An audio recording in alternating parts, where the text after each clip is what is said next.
우리에게 주신 하나님의 말씀은 마태복음 24장 15절에서 18절 말씀이고요. 마태복음을 93번째 시간입니다. 우리가 알고 있는 고사성어 중에 어불성설이라는 말이 있습니다. 이 말의 뜻은 말이 조금도 사리에 맞지 않는다, 이치에 맞지 않는다라는 뜻입니다. 앞뒤가 전혀 맞지 않는 그런 말들을 할 때 어불성설이다 그러죠. 하는 말이 황당무계하여서 믿기 어렵다는 그런 뜻입니다. 여러분, 우리가 이야기하다 보면 그럴 때가 있죠. 말이 되는 소리를 해. 말이 되는 소리를 해. 그런 표현을 합니다. 제자들이 예수님의 말씀을 듣고 나서 표현하기를 말이 되는 소리를 하세요. 어불성설입니다. 도저히 믿을 수 없습니다. 납득되지가 않아요. 그렇게 표현하고 있어요. 도대체 예수님께서 제자들에게 하신 말씀 중에서 그들이 듣기에 말이 안 되는 말씀, 어불성설의 주장이 무엇일까요? 그것은 바로 성전이 곧 파괴된다라는 것입니다. 내가 진실로 너희에게 이르노니 돌 하나도 돌 위에 남지 않고 다 무너지리라 라는 이 마태복음 24장 2절의 말씀을 듣고 그들은 도저히 납득이 되지 않았어요. 예수님께서 성전이 멀쩡한 성전이 파괴된다는 그 말을 도무지 그들은 받아들일 수 없었던 거예요. 왜 그럴까요? 그들의 눈앞에 있는 웅장하고 튼튼한 이 성전은 도저히 무너질 것 같지가 않기 때문에 그래요. 여러분, 이것이 바로 헤롯 성전의 조각도인데요. 세 번째, 이스라엘 역사에서 세 번째 지어진 성전이기 때문에 바로 이것을 제3성전이라고 이야기합니다. 솔로몬이 첫 번째 지었고요. 두 번째는 우리가 중간기 때 한번 지어졌던 때가 있죠. 학계를 통해서 지어졌던 그 시대. 그리고 나서 헤롯 성전, 헤롯이 유대인들의 환심을 사기 위해서 이렇게 멋지게 성전을 지었습니다. 이 거대한 성전이 무너질 것 같지가 않아요. 왜 그런가 하면 외부 이 공사만 7년이 걸렸어요. 외부에 이 공사를 하는데 7년 동안 이 외형을 다 갖추고요. 내부 공사하는데 몇 년이 걸렸느냐? 74년이 걸렸어요. 그러니까 거의 이 83년 동안 지었던 건물이에요. 너무나 웅장하고 대단한 그렇죠. 여러분, 보통 이 성전의 돌 하나의 크기가 어느 정도 되는가 하면 90cm에서 120cm, 약 1m 정도예요. 돌 하나가 길이가. 대단한 거죠. 어떤 돌은요, 12m예요. 12m. 그러니까 톤수로 따지니까 100톤이 되는 거예요. 여러분, 100톤짜리면요, 지게차를 가지고 움직이도 힘든 거예요. 그런데 그 돌이 파헤쳐서서 돌 위에 돌 하나 남지 않고 다 무너진다는 예수님의 말씀은 도저히 납득이 안 되는 거예요. 그럼 유대인 랍비들은요, 성전이 얼마나 멋있었는지 이런 말을 하고 다녔어요. 이 성전을 보지 못한 자는 아름다움에 대해서 논하지 말라. 성전을 보기 전에는 아름답다는 표현은 너희들이 할 수 없다. 그만큼 아름답고 웅장하고 멋진 것이 성전이었어요. 눈앞에, 예수님과 제자들의 눈앞에 이 성전이 떡하니 버티고 서 있는데 예수님은 그 성전에서 나오시면서 하시는 말씀이 뭐예요? 돌 위에 돌 하나 남지 않고 다 파괴된다. 남지 않고 파괴될 것이다. 그래야 제자들은 황당해하는 거예요. 도대체 예수님 주장은 이거는 황당합니다. 그래서 그래서 제자들이 예수님께 질문하죠. 뭘 질문합니까? 바로 오늘 24장 3절 말씀입니다. 우리에게 이르소서 어느 때 이런 일이 있겠으며 또 주의 임하심과 세상 끝에는 무슨 징조가 있으리까? 제자는 예수님을 향하여 그래요. 예수님 성전이 무너진다고 합시다. 그러면 도대체 이 황당무계한 주장을 하시는데 이게 언제입니까? 어느 시절에 이런 일들이 일어나고 그 근거가 무엇입니까? 어느 때에 무슨 징조가 일어나서 이런 일들이 있습니까? 라고 지금 제자들은 질문합니다. 근데 이 제자들의 질문 속에서 우리가 눈여겨봐야 될 단어가 있습니다. 어느 때라는 겁니다. 제자들의 머릿속에는요, 지금 not now, 지금은 아니라는 거예요. 먼 훗날 세월이 지나고 몇백 년이 지나든지 그런 일들이 일어날 수는 있겠지요. 어느 때입니까? 먼 훗날 아닙니까? 미래의 어떤 시점을 상정해 놓고 어느 때 이런 일이 발생합니까? 라고 예수님께 질문하죠. 그런데 예수님은 성전 파괴는 이미 여러 차례 일어났고 또 앞으로도 일어날 일이다 라는 것을 말씀합니다. 오늘 본문 15절에 예수님께서 제자들의 질문에 대해서 이렇게 대답합니다. 그러므로 너희가 선지자 다니엘이 말한 바 멸망에 가증한 혐오스러운 것이 거룩한 곳 성전에 선 것을 보거든 읽는 자는 깨달으라 라고 말씀하죠.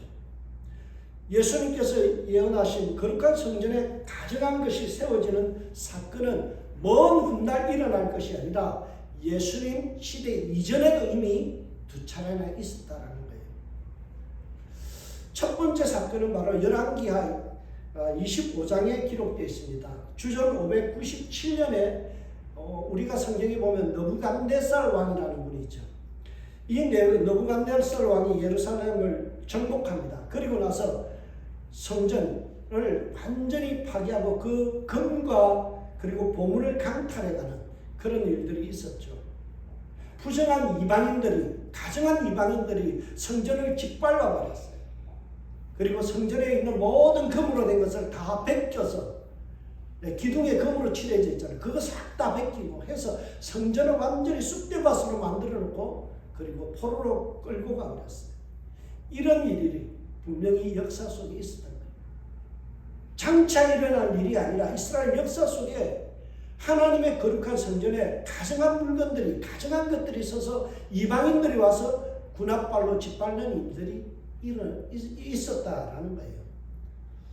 두 번째 또 한 번이 있었습니다. BC 167년 안티코스 에피파네스 4세인데요. 그가 예루살렘을 정복하고 나서 뭘 하는가 하면 거기에 성전에 들어가서 돼지 피를 뿌려버립니다. 여러분, 유대인들에게 돼지는 어떤 거예요? 부정한 거예요. 그런데 유대인 성전을 다 파헤치면서 어떻게 해요? 돼지 피를 뿌리고 나서 성전에다 뭘 세우는가 하면 제우스 신상. 제우스 신상을 하나님의 있던 그 지성소에다 딱 갖다 놓은 거예요. 몇 년 동안? 무려 3년 동안. 제자들은 지금 뭘 생각해요? 먼 훗날에 있을 일이다. 종말은 미래에 있을 것이고 그런 황당무계하고 가정한 일들이 일어날 것은 미래에 있을 것이다 라고 생각하는데 예수님은 뭐예요? 이미 이스라엘 역사를 돌아봐라. 역사 속에 벌써 가정한 물건이 성전을 짓밟은 일들이 많이 있었다는 거예요. 여러분, 이것이 끝이 아니에요. 예수님께서 앞으로 일어날 AD 70년에 일어날 일을 예언하십니다. AD 70년에 티투스 황제인데요. 이 사람이 황제가 되기 전에 군인으로 장군으로서 예루살렘을 정복하고요. 그리고 예루살렘을 5개월 동안 포위합니다. 그리고 나서 완전히 점령하고 나서 무려 110만 명을 포로로 끌고 갑니다. 그 중에서 110만 명을 죽이고 10만 명을 포로로 끌고 가요. 그 당시에 이 티투스가 올 때 어떤 정보를 들었는가 하면 성전의 바닥에, 그러니까 지하에 금이 엄청나게 매장되어 있다라는 소문을 들었어요. 그래서 오자마자 한 것이 성전을 파헤치기 시작해요. 오늘 예수님 말씀하신 대로 돌 위에 돌 하나 남지 않고 다 치워버렸어요. 왜요? 그걸 파야만 금이 나온다고 생각했기 때문에. 이처럼 예수님 오기 이전에도 두 차례나 벌써 성전 안에 가정한 물건들이 와서 돼지피를 뿌리고 놀랍게도 제우스 신상을 세우고요. 별의별 짓을 다 했어요. 뿐만이 아니라 예수님 시대 이후에 직후에 예수님이 성천하신 한 30년, 40년 어간에 이런 일들이 또 일어날 거예요. 여러분, 이런 교회 안에, 성전 안에 타락의 일들은요, 어제 오늘의 일이 아닙니다. 오늘날도 동일하게 일어나요. 여러분, 현대 기독교 안에 보세요. 천주교에서 교황이 마치 하나님의 자리처럼 앉아서 모든 것을 통솔하죠. 오늘날 총회장의 현황이 된 사람들은 여러분 돈을 몇 억씩 쓰면서 선거하면서 권력을 잡기 위해서 총회장의 자리를 탐하고 있어요. 작은 교회에서도 목사가 마치 주인인 것처럼 그렇게 행세할 때도 있죠.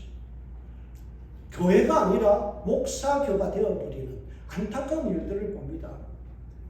교회가 하나님을 섬기는 게 아니라 재정을 섬기고 돈을 섬기고 사람을 섬기는 일들이 비일비재하게 일어나죠. 여러분 참 신복음교회 조영희 목사님 훌륭한데요. 저는 안타까운 부분이 있어요. 신복음 사람들, 목사님들 목소리를 들어보세요. 거의 조용기화 되어버립니다. 톤이나 모든 것이 조영희 목사님 흉내를 내요. 그래야만 영역이 있는 것 같고 그래야만 신령한 것 같고 저는 그런 말을 해주고 싶어요. 네 목소리 내라. 하나님이 너에게 주신 목소리가 있는데 왜 아름다운 네 목소리 놔두고 왜 조용히 흉내 내냐는 거예요. 오늘날 많은 교회들이 이 가져간 일들을 행하고 있습니다. 하나님을 섬기기보다는 사람이 주인이 되고요. 총회장이 주인이 되고 교황이 주인이 되고 돈이 주인이 되는 이 놀라운 일들이 가져간 일들이 교회 속에서 일어나죠. 여러분 구약시대에 우리가 알다시피 출애굽 당시에 모세가 하나님 앞에 십계명을 받으러 올라간 사이에 그 백성들은 뭐하고 있어요? 아론과 훌 그 신령한 사람들이 주동이 되어서 금송아지 만들어 놓고 그게 하나님이라고 섬기잖아요. 이스라엘 역사에 남유다와 북이스라엘로 갈려진 이후에 베델이 어떤 것입니까? 하나님의 집이라는 뜻이에요. 성전이라는 뜻이에요. 베델과 단 사이, 단이라는 것이 하나님의 심판 그런 뜻이거든요. 그러니까 하나님의 집과 하나님의 심판 사이에 뭘 세웠어요? 금송아지 만들었고 그게 하나님이라고 가정하게 하나님을 참칭하며 하나님을 참 우롱하는 일들이 일어나잖아요. 여러분 말세는 장차 몇백 년 이에 일어날 일이 아니에요. 말세는 항상 있는 일이에요. 말세는 예수님 재림이 오는 그 마지막 때를 의미하지 않습니다. 말세는 예수님의 성찬과 동시에 시작된 거예요. 우리 그런 말 하죠. 카운트다운이 시작되었다. 카운트다운이 시작되었다. 여러분 이미 종말은 시작된 거예요. 앞으로 먼 훗날 일어날 일이 아니라 예수님의 성찬과 동시에 카운트다운이 시작되었어요. 그래서 종말론자들처럼 앉아서 말세가 언제일지 계산하고 있으면 안 돼요. 그날만을 기다리면서 세상을 등지고 살았어도 안 돼요. 도리어 현재 우리에게 주어진 일을 매일매일마다 종말론을 믿고 종말신앙을 가지고 사는 거예요. 오늘 주님이 오신다 해도 부끄러움 없는 모습 오늘을 살아가는 거예요. 이런 주장을 한 사람이 있습니다. 여러분들에게 꼭 필요한 책이기도 한데요. 신학자 중에 오스카 쿨만이라는 신학자가 있습니다. 이분이 참 중요한 어젠다를 냈는데요. 그리스도와 시간이라는 이 책에서 어떤 이야기를 하는가 하면 already but not yet 이라는 표현을 합니다. already 이미 종말은 시작되었다는 거예요. 이미 종말은 시작되었다. not yet 뭐예요? 그러나 아직 오지 않았다. 두 가지의 긴장이 있는 거예요. 이미 시작된 종말이지만 종말론에 빠져서는 안 된다. 그래서 난 옛 지금 이 현장에서 우리는 해야 될 일을 성실하게 해야 된다. 우리는 항상 신앙생활하면서 이 텐션, 긴장감을 가져야 돼요. already 시작된 이 종말, 그러나 남예시라는 이 오지 않은 종말에 대해서 우리는 항상 두 가지를 다 받아들이면서 살아야 되죠. 많은 사람들이 지나치게 종말론에 빠졌어요. 재산도 팔고 기도원에 가서 있고 가족도 돌보지 않고 교회만 매달려 살고 잘못 신앙생활하는 거예요. 난 아직 멀었다는 거예요. 그럼 우리가 잘 아는 그 스피노자라는 사람이 있죠. 그가 했던 말이 있습니다. 무슨 말이에요? 내일 지구에 종말이 온다 해도 오늘 한 그루의 사과나무를 심긴다. 이거예요. 이게 진짜 신앙이에요. 어차피 내일 종말 오니까 그냥 될 대로 되라. 말을 이래. 이게 아니에요. 여러분 오늘 주님 오시면 어제 어떻게 살았는지 한번 돌아보세요. 내일 주님 온다고 생각해 보세요. 오늘 하루의 삶을 어떻게 살겠어요? 아마 멋지게 살 거예요.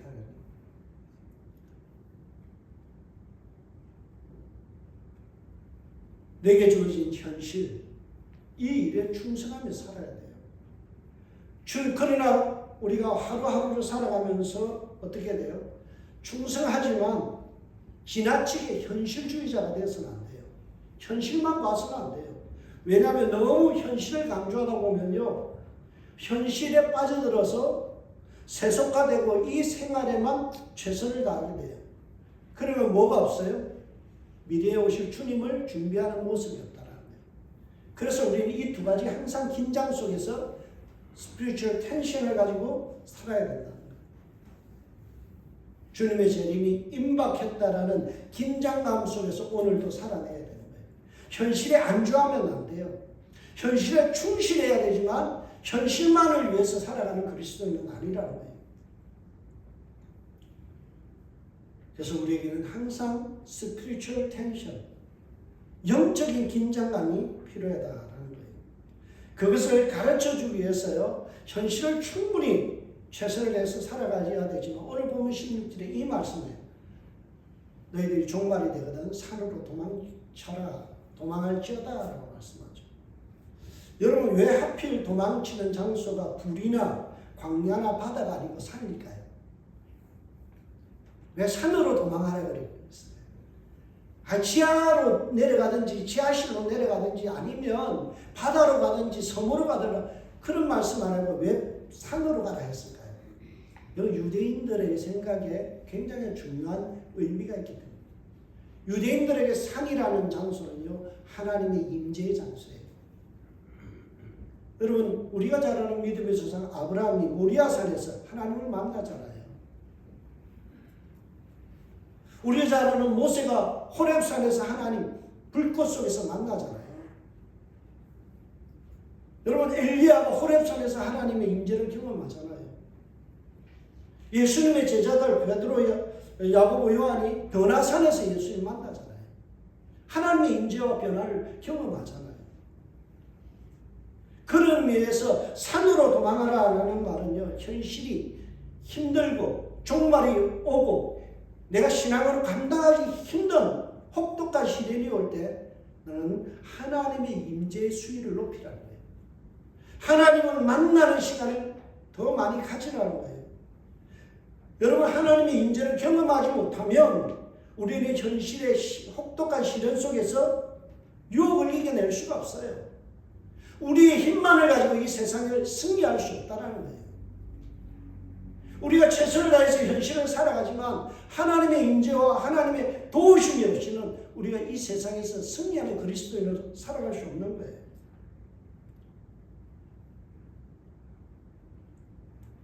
그래서 우리가 바퀴가 주어지고 힘들어질수록 우리는 뭐 해야 돼요? 하나님의 임재를 갈망하는 거예요. 이 세상에 두을 옷이나 집에 두고 물건의 미래를 갖는 것이 아니라 하나님께 관심을 두는 일을 더 풍성히 가져. 제가 늘 소개하잖아요. 우리 성결교회 자랑인 이성복 목사님 유명하잖아요. 한국 도자기 그 주식회사 회장이 그분 사이였잖아요. 이성복 목사님이요, 한국의 정말 무디 같은 분이에요. 대단한 부흥사예요. 그분이 항상 걸어갈 때 손을 이렇게 잡고 가요. 주님 손잡고 갑니다. 주님과 동행합니다. 후배 목사님들 왜 목사님 손을 안 펴요? 항상 왜 이렇게 걸어가십니까? 내가 주님과 함께 동행해야지. 주님의 임재 없이는 내가 살아갈 수 없잖아. 내가 승리할 수 없잖아. 얼마나 많은 유혹들이 있어요. 여러분 부흥회 가면요, 별의별 희한한 성도들이 다 있습니다. 목사 저희 호텔로 찾아오는 사람들도 있고요. 그럴 때마다 어떻게 해요? 하나님의 도우심 없이는 내가 유혹을 이길 수 있다는 거예요.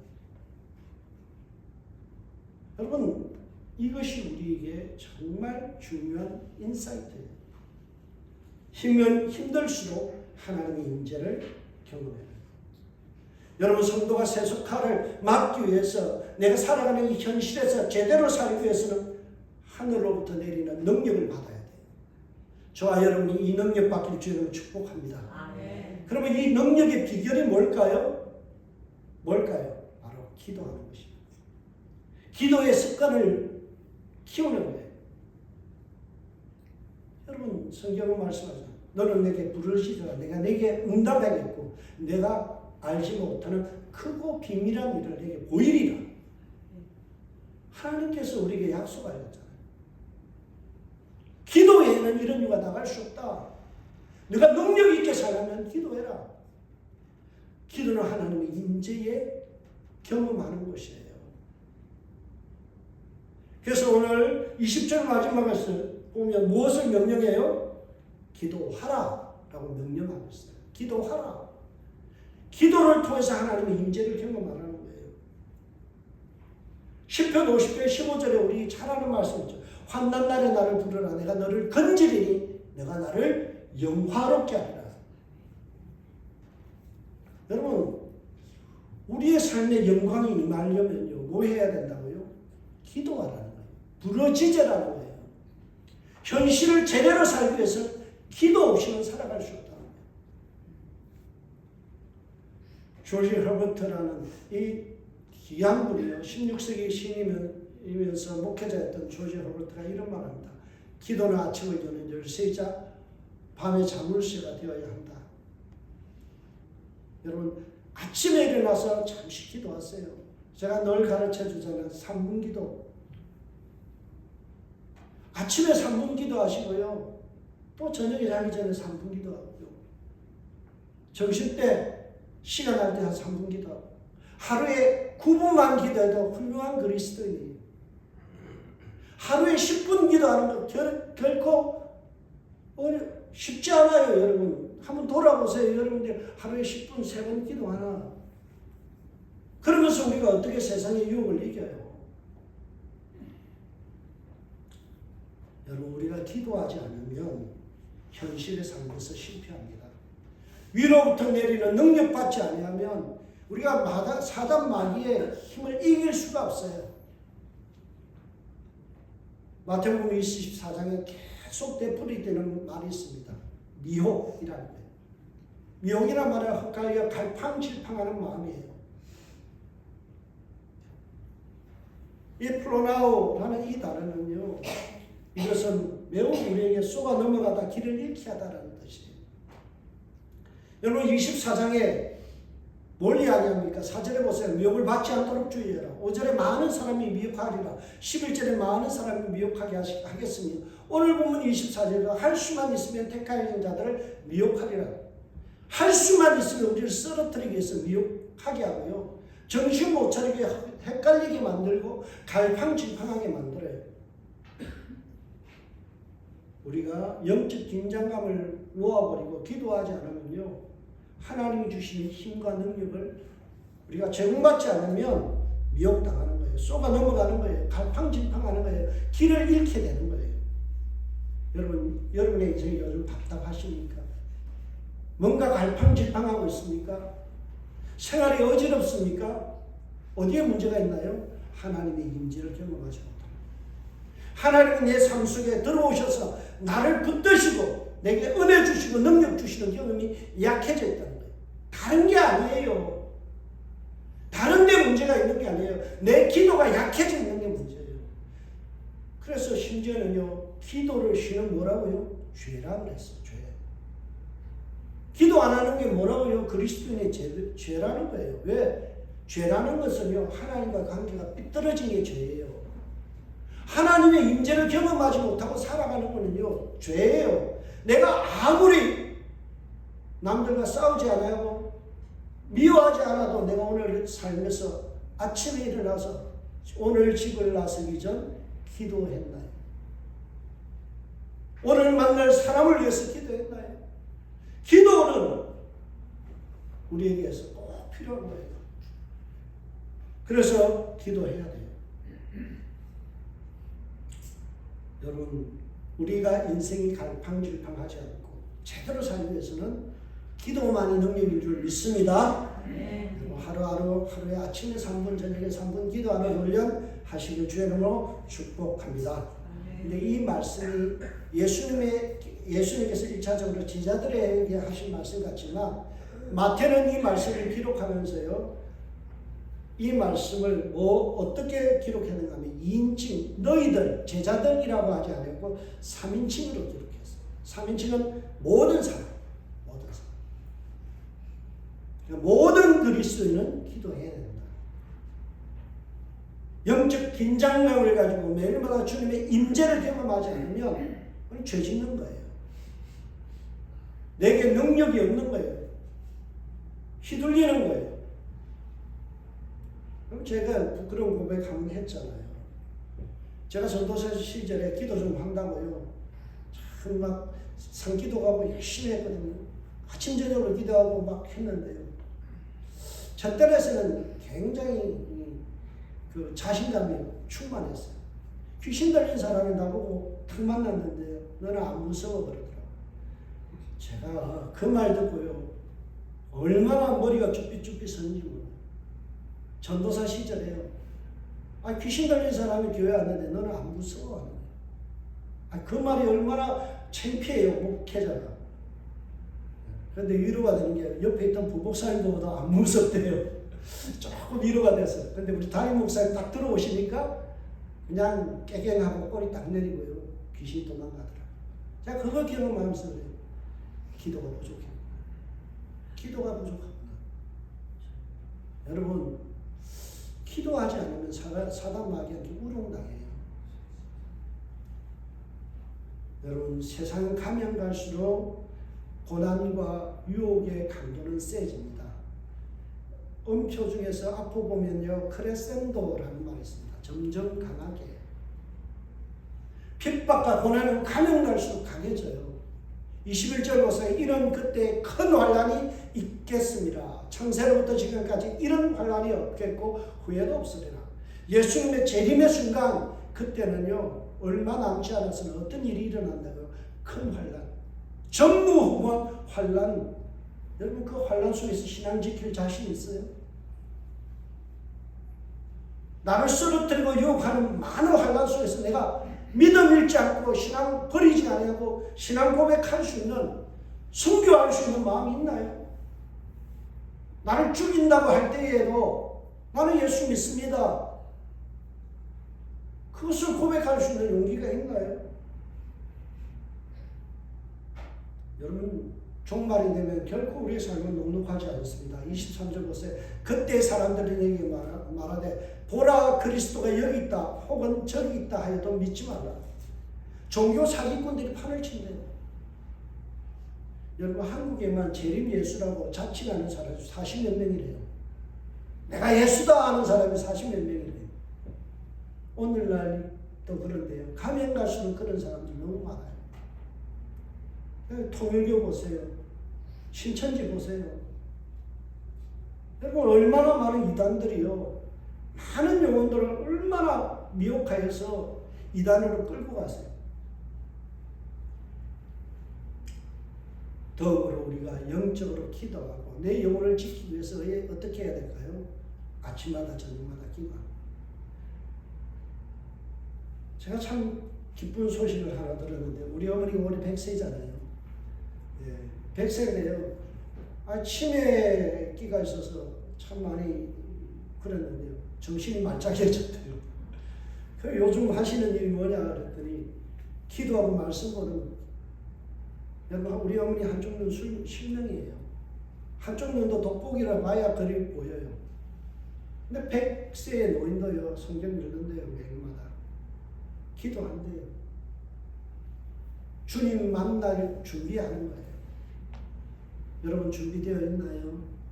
오늘 내 영혼을 주님 부르시면 주님 앞에 섰을 때 내 영혼이 깨끗하고 말씀으로 깨끗해져 있고 기도로 정결해져 있는 준비가 되어 있나요? 여러분, 저와 여러분이 종말을 잘 준비하기를 주여 부탁드립니다. 인생의 종말도 가까워요. 우리 자녀들은 90의 인생을 마감하고 가셨잖아요. 제 친구들 중에서도 벌써 3명이 천국 갔어요. 여러분 10년 전에 간 친구도 있어요. 여러분 우리 인생이 언제 주님 부르실지 몰라요. 주님 만날 때 할렐루야 하면서 달려갈 수 있어야 돼요. 우리가 D.L. 무디가 마지막 죽을 때 그러잖아요. 이 세상이 점점 멀어져 가는 것을 보는 도다. 주님께서 문을 여시고 나를 부르시는 것을 내가 보는 도다. 확실하게 준비된 사람은요, 천국이 활짝 열리는 거예요. 저와 여러분이 그 신앙 가지고 준비해야 돼요. 근데 여러분 너무 염려할 필요는 없어요. 염려할 필요는 없어요. 왜냐하면 하나님의 은혜가 있기 때문에. 말세도 하나님의 성도를 지키시는 사랑이 강하고 그리고 보호하심이 충만해요. 22절 보세요. 그 날들을 감하지 아니하면 모든 육체가 구원을 얻지 못할 것이나 그러나 택하신 자들을 위하여 그날을 감하시리라. 할렐루야. 아멘. 여러분 너무나 강렬한 유혹과 미혹의 일들이 일어나는데 하나님께서 데크레센도 점점 약하게 하신다. 은혜로 우리를 붙들어 주신다. 그래서 겁낼 게 없어요. 쫄 필요가 없어요. 세상 살아가는데요, 내일 종말이 와도 우리는 두려울 게 없어요. 왜요? 하나님께서 우리를 책임지니까. 하나님께서 우리 영혼을 붙들고 있어요. 오늘 여기 있잖아. 택하신 자를 위하여. 오늘 이 자리에 앉아있는 모든 분은 택하신 하나님의 백성인 줄 믿습니다. 택함받은 사람은요, 겁낼 게 없어요. 쫄 거 없어요. 왜? 하나님께서 선택하셨기 때문에 그 영혼은 구원받게 하시는 거예요. 유혹을 이기게 하시는 거예요. 그래서 뭐라고 말씀합니까? 오늘 본문에 보면요, 중요한 말씀이에요. 오늘 여기에 보면 뭐라고 하시냐면 너희가 중심 잘 잡고 살아라 말씀합니다. 여러분 믿지 말지어다. 믿지 말라고 그랬잖아요. 가짜 목사, 가짜들 믿지 말라는 거예요. 가짜 그리스도 믿지 말라는 거예요. 여기 믿지 말라는 믿음이라는 말이 헬라어는 피스티스잖아요. 근데 이 말이 피스티스라는 말이 동일하게 번역되는 단어가 뭐라고 했어요? 충성이에요. 충성. 그러니까 피스티스라는 말을 어떤 데서는 믿음으로 번역하고 어떤 데서는 충성으로 번역해요. 믿지 말라는 이 말을 달리 해석하면요, 가짜에게 충성하지 말라는 거예요. 가짜에게 충성하지 마. 여러분 목사에게 충성하지 마세요. 여러분 가짜 그리스도에게 이단에게 충성하지 마세요. 여러분 우리는 충성해야 될, 하지 말아야 될 게 종교 사기꾼들, 목사교 만들어서는 안 돼요. 그를 믿어서는 안 돼요. 그래서 오늘 보면은 그들을 믿지 말라, 그들에게 충성하지 말라는 거예요. 여러분 우리가 충성해야 될 대상이 27절에 있습니다. 번개가 동편에서 나서 서편까지 번쩍인 같이 인자의 임함도 그러하리라. 성경에 보면 예수님을 다르게 표현하는 표현이 뭐예요? 인자라는 거예요. 인자, 사람이라는 거예요. 이 인자의 사상은요, 다니엘서부터 나와요. 다니엘서부터 해서 보면 인자가 오신다, 메시아다라는 거예요. 여러분 오늘 여기 보면 분명하게 우리가 중심 잡아야 될 건 예수 그리스도예요. 우리가 충성해야 될 사람은 사람이 아니에요. 더 이야기해서 교회가 아니에요. 정말 충성해야 될 그런 교단이 아니에요. 여러분 우리가 정말 충성해야 될 대상은요, 예수 그리스도밖에 없는 줄 믿습니다. 예수님만이 우리의 주인이 되셔야 되고, 주님만이 높임 받아야 되고, 주님만이 영광 받으셔야 되는 거예요. 오늘 보면요, 번개가 동에서 나서 서편까지 번쩍인 같이. 여러분 번개치는 거 보셨잖아요. 눈에 확실하게 보이잖아요. 예수님의 임함, 예수님의 재림은 이와 같이 확실하다는 거예요.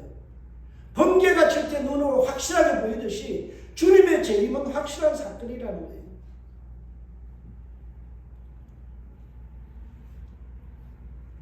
여러분 번개가 언제 치는지 예측할 수 있나요? 없죠. 예측 불가죠.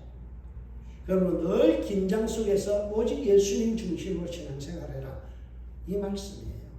내가 매일 내게 주어진 삶 속에서 예수 붙들고 나의 죄를 용서하시고 나를 위하여 십자가에서 죽어주신 그 예수님 붙들고 그분 생각하고 하루하루를 멋지게 행복하게 아름답게 살면 되는 거예요. 여러분 예수를 깊이 생각하라 하는 말씀이죠. 예수를 깊이 생각하라. 매일마다 내 모든 생각이 돈에 가 있고 내 모든 생각이 어떻게 하면 아름다워질까 여기에 있고 내 모든 생각이 어떻게 하면 내가 건강해질까에 있는 게 아니라 내 모든 생각은 어디에 있다고요? 예수. 주님 오늘 기쁘십니까? 날 보면서 기쁘세요? 주님 내 인생 보니까 주님 기뻐하십니까? 주님을 미소 짓게 하는 저와 여러분들 되시길 주님으로 축복합니다. 그러한 통찰력이 필요해요. 현실에 뿌리 내리되 현실에 안주하지 않고 늘 주님 오심을 기대하며 마라나타 주님 오실 것을 기대하면서 내일 주님 오셔도 좋습니다. 아니 우리 예배 이 순간에 주님 오셔도 할렐루야 좋습니다. 언제 내 인생이 끝나고 주님 부르시더라도 나는 좋습니다. 주님이 내 인생의 주인이면 충분합니다. 이 신앙 갖고 살아가는 게 진짜 그리스도인인 줄 믿습니다. 그래서 우리에게는 이런 통찰력, 좋은 눈이 있어야 돼요. 우리에게 눈이 있어야 돼요. 그래서 오늘 유대인들에게 필요한 이 속담을, 유대인의 속담을 오늘 본문에 소개합니다. 28절, 죽음이 있는 곳에는 독수리가 모일 것입니다. 여러분 이 말씀은 예수님께서 하신 말씀은 욥기 39장 30절에서 인용할 말씀이에요. 시체가 있는 곳에는 독수리가 있느니라. 이 말의 뜻을 잘 이해해야 돼요. 내 배에 채울 수 있는 것이라면 부정한 시체라도 먹어 치울 수 있는 그런 기회 포착이 있어야 된다. 이런 뜻이 아니에요. 독수리처럼 눈이 좋아야 돼요. 통찰력이 있어야 돼요. 여러분 독수리의 시력이 제가 시력이 그래도 좋아요. 1.5입니다. 아직 시력은 좋아요. 그런데요 독수리는 4.0에서 5.0입니다. 사람의 눈은 180도까지만 보여요. 앞면만 보지 뒤쪽은 못 보잖아요. 독수리는 얼마를 보느냐? 340도를 봐요. 그러니까 모든 것을 다 볼 수 있는 거죠. 이 독수리의 눈은요, 먹잇감을 정확하게 볼 수 있는 눈을 가졌다는 거예요. 이런 시야가 중요하다는 거예요. 우리에게는 이런 통찰력이 필요하다는 거예요. 여러분, 우리가 잘 아는 말이 있죠. 인간은 생각하는 갈대다. 파스칼이 했죠. 여러분, 인간은 생각하는 갈대. 뭐 한다고? thinking, 생각한다는 거예요. 생각이란 말을 다르게 표현하면 사유라고 이야기합니다. 사유라는 말은요, 생각사, 생각할 유. 생각하고 또 생각해서 깊이 해야 된다는 거예요. 여러분, 우리가 보면요, 좀 사람들이 부족한 게 뭔가 하면 생각을 해요. 근데 한 번도 생각 안 하고 말해버려요. 정말 사유하는 사람이 돼야 돼요. 사유라는 건요, 생각하는데 말하지 않고 다시 한번 생각해 보는 거예요. 이 말을 내가 하면은 어떤 파장이 일어날까? 상대방이 어떤 기분이 될까? 이 말이 교회에 덕이 될까? 이 말이 후회하지 않을까? 한 번 더 생각. 또 한 번 더 생각해 보는 거예요. 3번을 생각해 보는 거예요. 그리고 나서 말을 하는 것. 이게 사유하는 생각. 우리 그리스도인들이요, 사유할 줄 알아야 돼요. 누가 생각 안 하나요? 다 생각하죠. 근데 필요한 게 뭐예요? 생각은 하는데 사유할 줄을 몰라요. 다시 한 번 더 통찰력을 가지고 생각하는 그런 깊이가 없죠. 근데 사유할 때 유자가요, 참 재밌는 표현이에요. 마음심에다가 오직 유자예요. 그러니까 오직이라는 단어를 살 때는 오직 깊이 생각할 때 할 때는 유자라고 표현하고요. 이 오직 유라고도 표현하는 말이 송골매 추, 최고 추자로도 그렇게 번역이 됩니다.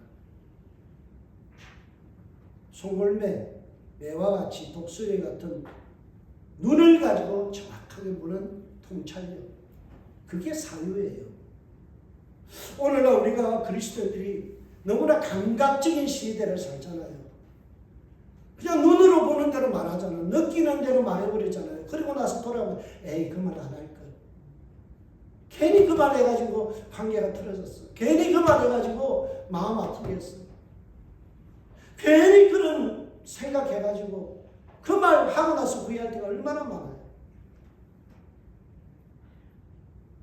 여러분, 우리가 사유할 수 있는 그리스도인들, 송골매와 같이 독수리와 같이 정말 통찰력을 가지고 시대를 분별하고 상황을 분별하고 무엇이 더 덕이 되고 무엇이 아름다운 인생인지 어떻게 하면 존중받고 존경받을 수 있는 말인지를 생각하고 말할 수 있고 그런 행동할 수 있는 그런 사람이 되어야 돼요. 여러분, 그래서 우리는 늘 밸런스를, 신앙은 균형 감각이에요. 신앙은 균형 감각. already 이미 주님이 말씀하신 대로 종말은 시작된 거예요. 그러나 난 옛 아직 오지 않았어요. 그러니까 현실에 충실하지만 현실에만 너무 빠지지 말고 주님 오실 것을 준비하면서 살아가는 이 균형 감각. 여러분, 독수리 보세요. 독수리가요, 두 날개로 쫙 펴고 활공을 하잖아요. 한쪽 날개만 있으면 어떻게 해야 될까요? 꼬꾸라지는 거예요. 우리는 두 날개가 필요합니다.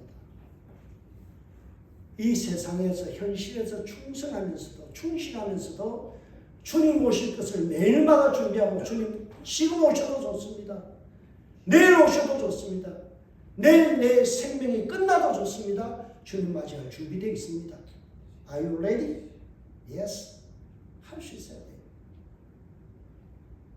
지금 마태는 우리에게 오늘 말씀을 통해서 너의 영혼은 준비되어 있는가? 너는 오늘 충성하고 있는가? 너의 충성의 대상이 목사냐? 교회냐? 거짓 선지자들이냐? 아니다. 우리가 충성해야 할 대상은 오직 예수 그리스도밖에 없다. 모든 교회 중심에 예수 그리스도가 있으면요, 교회는 아무 문제 없어요. 교회들마다 시험되는 이유, 내가 다 예수 위에 있으려고. 예수님보다 내 목소리가 커야 돼요. 내 주장이 먹혀야 돼요. 예수님이 어떻게 말씀하실까? 예수님이 어떻게 생각할까는 뒷전이에요. 그러다 보니 오늘 교회들이 시험되는 거예요. 여러분, 독수리같이 통찰력 갖고 멋지게 살아가는 이 한 주간 되시길 주님으로 축복합니다. 기도하겠습니다. 하나님 감사합니다. 주님께서 주신 말씀 잘 새겨서 일주일의 삶이 건강하게 하시고 행복하게 하시고 멋지게 하여 주옵소서. 감사하고 예수님의 이름으로 기도합니다. 아멘.